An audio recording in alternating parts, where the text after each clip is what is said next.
So, ngayong araw 'no, nagpalit tayo dito sa Hilux ng battery. Nagpalit tayo ng Motolite Gold. Yung dati nating battery tumagal lang sa'tin ng 2 years.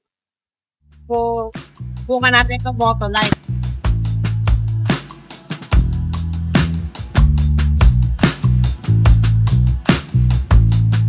So, nagpalit tayo ng battery, no, na Motolite Gold. So, na-reset siya, no, nag-zero ulit yung, magbibilang ulit nung sa ilang kilometers per liter dito.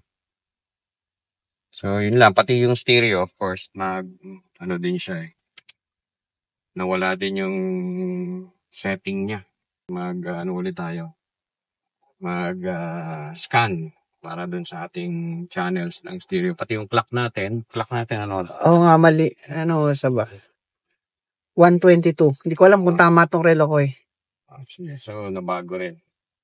So, yun lang. So, obserba natin siya. 21 months naman warranty nitong ating battery. So, just in case may problema, ipalit na lang daw natin sa kanila. Sige, subukan natin kung ano. Pero mabilis na yung niya. Compared do sa lumang battery, mas mabilis na yung ikot ng starter.